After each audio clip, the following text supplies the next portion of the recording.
And we're back. All right. And so you two day Christians, y'all need to get a life Tell them again.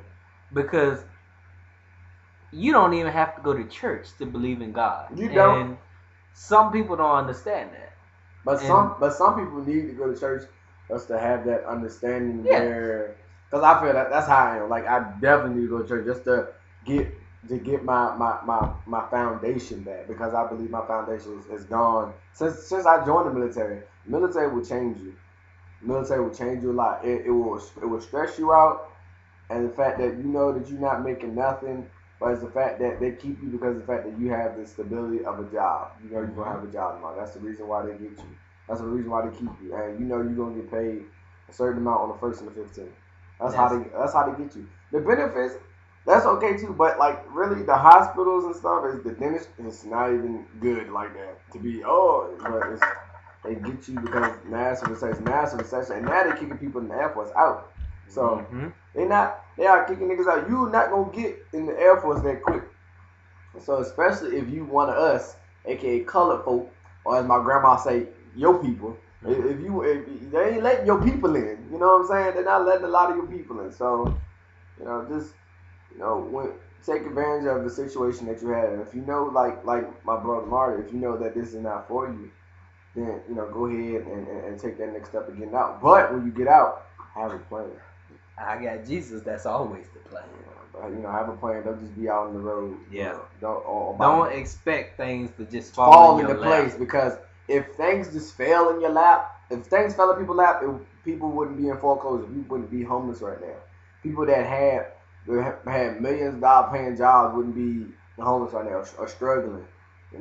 Like it's just on fire. You gotta work for it. That's right. You gotta work for it. Sometimes, like right now, like I feel like I don't like the Air Force. I don't.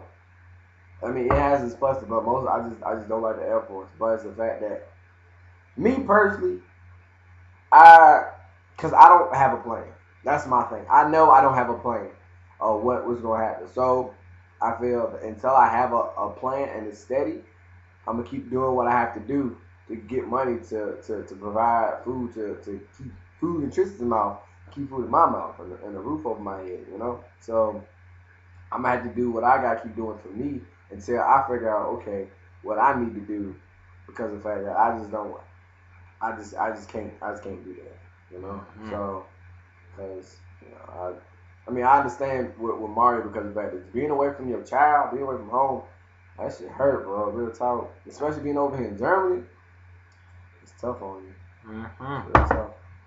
And trust me, Shaden Patel, I will be calling you if I need you, because I have a plan, but if that plan falters, I have a backup plan, and I have a Charlie plan. Yeah, that's a backup to the backup plan. If the Charlie don't work, I got a backup, because I'll be calling you, Shaden, because Subway is always good and you eat fresh.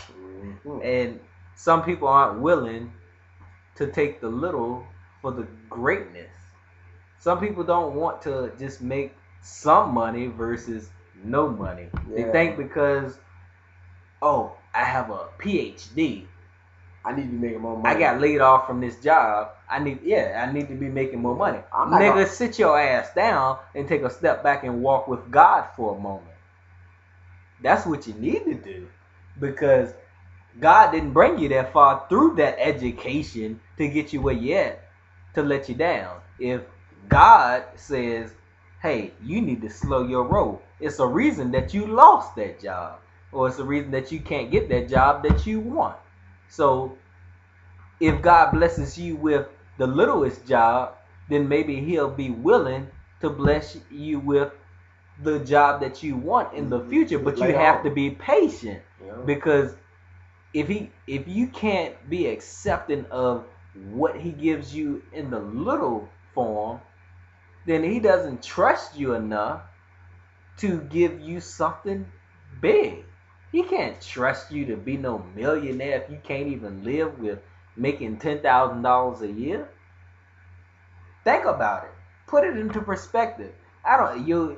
You might be making $10,000 a year, and your student loans might have been way more than that. But if God said it, God can do it. he's not going to trust you with more if he can't trust you with little. That's what you got to understand. But on a side note, I want to bring up this point because some people in the church, Pleasant Grove Baptist Church, Prince George, Virginia 23875. Some of y'all won't say this, but I'm gonna bring it up. Don't do it. And I'm gonna bring it up. Mario. Don't do it, Mario. I'm gonna bring it up. You gonna tell it? I'm gonna tell it like it is. Now, back when Reverend Philip Knight was there, the honorable, Reverend Philip Knight, the honorable.